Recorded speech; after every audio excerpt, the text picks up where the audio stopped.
And so, we may talk about hegemony in just a bit. So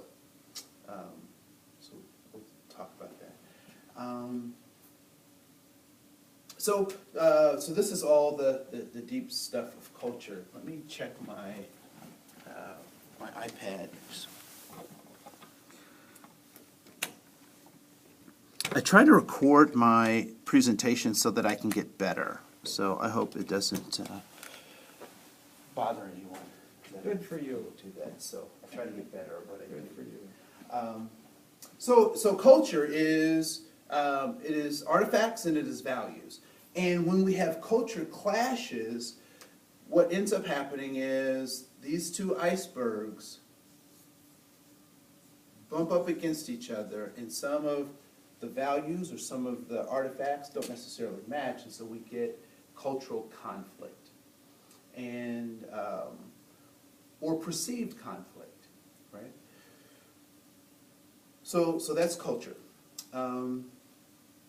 And why I say perceived conflict is because there are two concepts that I want to see if I can draw this the way I want.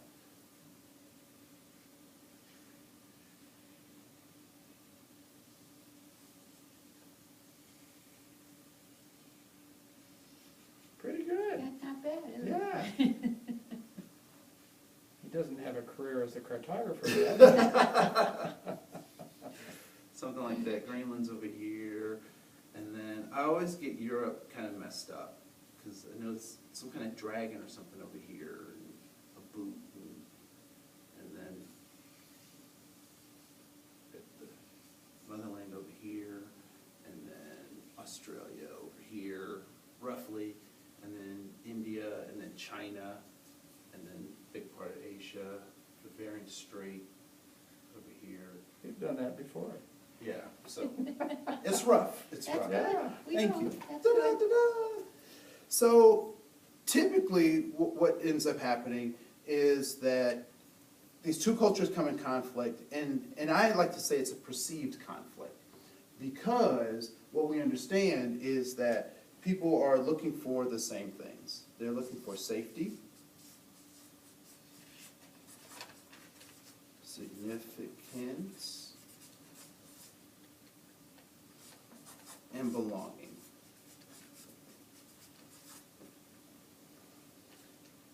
How they try to achieve these things, so all of these things are to help people reach safety, significance, and belonging. What other people are able to see are these things, which are also, these are the artifacts of their attempts to get safety, significance, and belonging. All of these core values are to help them get these three things. And so if this iceberg is going for this, and this iceberg is going for the same thing,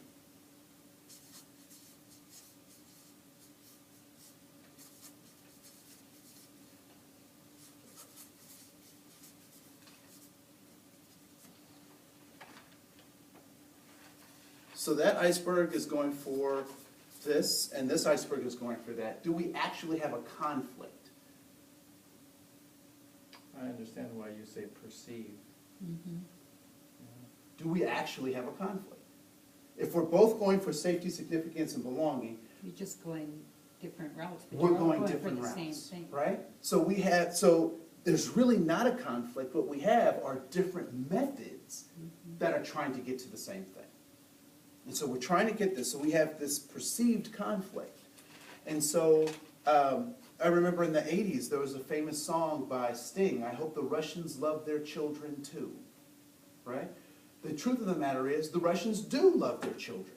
Do the Russians want to go to war with the United States? No. And all atheists don't beat their children. And all atheists don't beat their children, right? And so what we have to examine are the methods. And so what we have is a perceived conflict. And the conflict is actually about our methods of doing so, right? So typically when I talk about this kind of stuff, I use the example of a bigot. we've all met, interacted, or seen a bigot on television, right? And Archie Bunker being, for those of us who were around at that time, being the quintessential bigot. What actually was Archie Bunker trying to achieve through his bigotry? I think underneath bigotry is fear. Okay? And I'm imagining that safety, the fear of being unsafe, was a significant part of his fear. And belonging, And significant. significance, right? So his bigotry had really great goals. He was trying to go for that. What was the problem with his bigot approach? It was his methods. And so the bigot isn't problematic. What's problematic are the methods that they're trying to employ, right? And so oftentimes what happens when we have these cultural conflicts, what we actually have are conflicts in the methods that we... Give me an example of what you mean by method in this context. Okay, so looking at a bigot as an example, what do they do to try to get safety? Create distance from perceived threat. Boom, right? What do they do to try to get some sense of significance?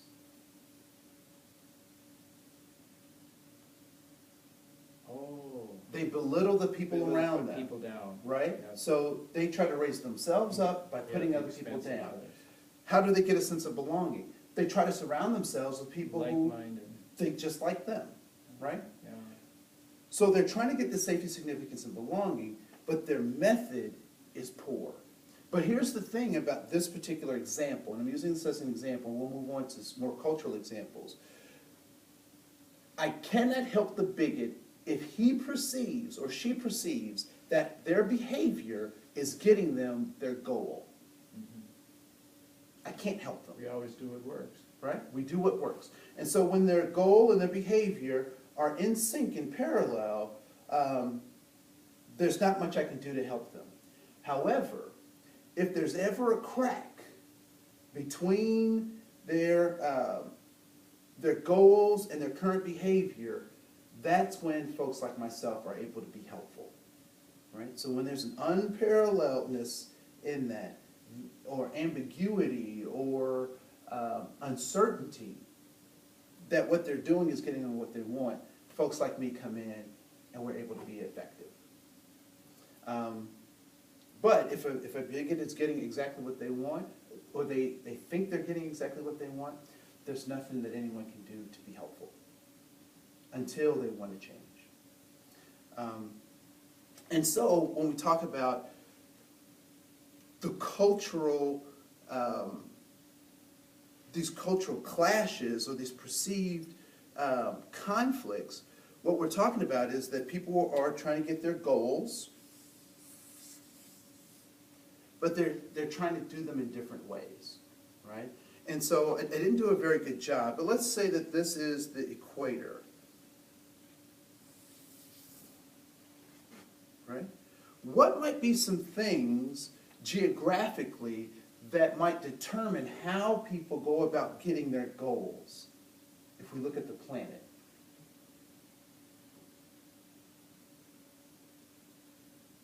What might be some things that would help determine how people go about trying to get the safety, significance, and belonging?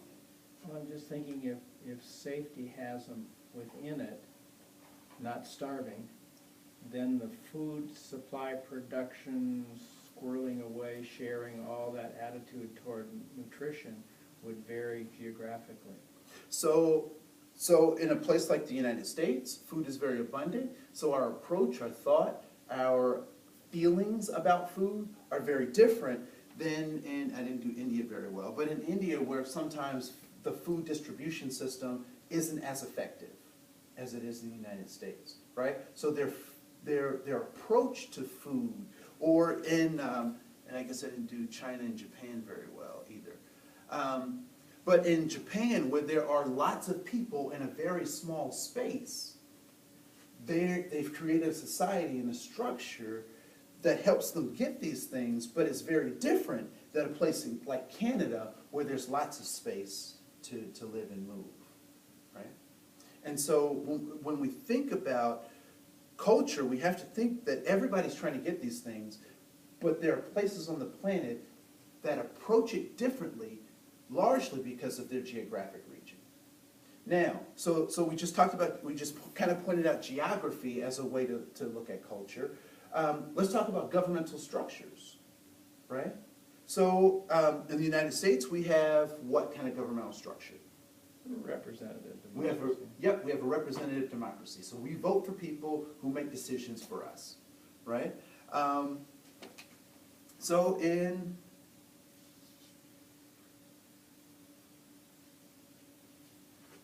Cuba, what kind of government do they have? Communist, socialist. A socialist communist government, which allows them to express themselves, to have certain kinds of behaviors that differ from the United States, right? So we go all the way over to Hong Kong, which is an interesting place in and of itself, because Hong Kong is pretty much what? Hong Kong specifically. It's a free market. Oh, okay. Right? So Hong Kong specifically is free market. What about the rest of China? Government control. Government control. So very much a communist country, right? Which has a really interesting take because they're a communist, free market kind of country based on how well Hong Kong had done under British rule, right? So now they've learned everything they can from Great Britain in Hong Kong, and now they're kind of taking that model throughout the rest of the country. And so governmental structures are quite different. Public schools in the United States are paid for by Taxpayers. taxpayers. We pay for public schools. In Africa, how does school get paid for? Parents pay tuition, right? The government schools are very few and very poor, so if you want your kids to get and it depends on which countries. I don't want to lump them all into one category. But for the most part, public school systems don't exist the way they do here, where it's based on taxes. Usually parents have to pay for their students There are too. a lot of mission-supported schools. There are a lot of mission-supported schools, and so those, we wouldn't necessarily consider those public schools, but they may in fact consider those public schools because the Lutherans or the Baptists have gone over there and said, we want to do some missions work, or the Catholic Church has said, we want to do missions over there. So, but even in that, I think parents have to pay something, even if it's not the full tuition. So, lots of uniforms, very much a kind of a British style of education, where in the United States we're very free-flowing and dynamic. Maybe not the best test takers, but kind of dynamic. And so those are some things that really start to shape the conversation about culture. And so we have to look at place, and we have to look at context, particularly when we start talking about these perceived conflicts. One other thing that I wanted to point out is that oftentimes, I'm not sure if you've read the book, The Bell Curve, which was a book in the 90s that talked about how IQ is distributed, particularly in the United States, based on race, and but did not take into account economic status, forms of oppression, limited access to all sorts of stuff. But there's also a growing conversation about IQ distribution throughout the world, and that the highest IQs are typically in Asia. The lowest IQ typically is in the continent of Africa, and then American IQs are in the middle, and so forth and so on. And so everybody is along this new version of the bell curve, depending on their place. Now, one of the things that I think is interesting is that we don't typically drill down and ask the question, IQ for what? We don't ask that question, IQ for what? And at the core of that question for me is this realization. So in northern Minnesota, and I think we may have talked about this last time, but so if I'm in greater Minnesota and I'm a farmer, are there certain kinds of things that I need to know being a farmer? And what are some of those things? What are some of the things that I need to know if I'm going to be a successful farmer in greater Minnesota? One of the things you need to know is you're not in control. Okay, so I'm not in control. So the weather is going to do its thing. I might get an almanac that helps out, right? What else do I need to know to be an effective farmer in greater Minnesota? What you can grow? Yeah, what the soil will take, And the right? length of the growing season. And the length of the growing season. And if I'm going to be organic, or am I going to be a Monsanto farmer? How am I going to get my seeds? When do I rotate my crops? If I'm going to use fertilizers, what kind of fertilizers? How to mix those fertilizers? So a little bit of chemistry. If my truck breaks down, I'm not just taking it over to Jiffy Lube to get it fixed or to get an oil change. So I have to know something about, how to fix machinery. I have to know about animal husbandry, right? So how to breed my stock, my flock, my animals so that I can get the best yield out of that. How and when to milk, or when beef is ready. And so there are all these complex things. Budgeting, I have to know, when to sell, when to buy, what the market says. So there's a lot of sophistication in this process of creating food for people to eat. But if I took a farmer from greater Minnesota and I plopped him in downtown Manhattan, from Minnesota to Manhattan, what would the people in Manhattan say about this farmer? They would probably use pejorative terms like country bumpkin. They call him a country bumpkin. They might say that he's backwards, that he doesn't know what he's doing, he's misunderstanding things, or he doesn't have the comprehension of these fancy things happening in New York. At the same time, if I took that same person who's making those judgments from New York and dropped him on the farm in Minnesota, what might the farmer say about that person from New York?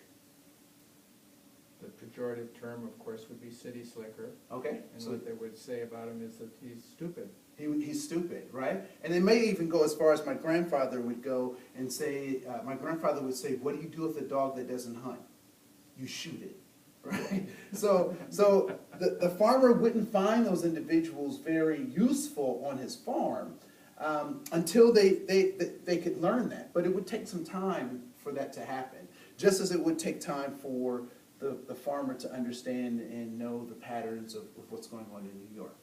And so my question typically when we talk about this kind of IQ is that IQ is contextual, right? So the things that I need to know in sub-Saharan Africa are not the same things that I need to know in downtown Rio de Janeiro, which are also not the same things that I need to know in Malmo, Sweden, right? So the need for IQ is contextual and should be taken into consideration.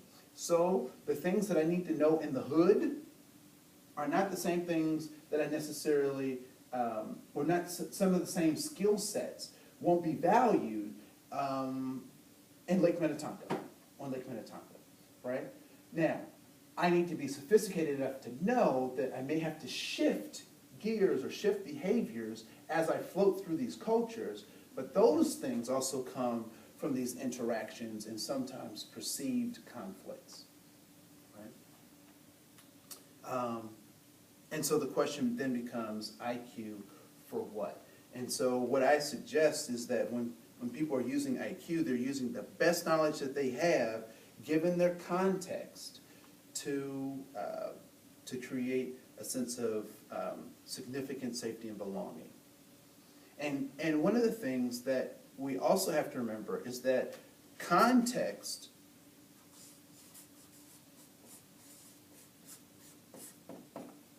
is everything. We all operate in a context. None of us come, from outside of a context. And oftentimes when we have these cultural conflicts, what we actually have is something known as a OCP, an out of context problem. All right? So out of context problem.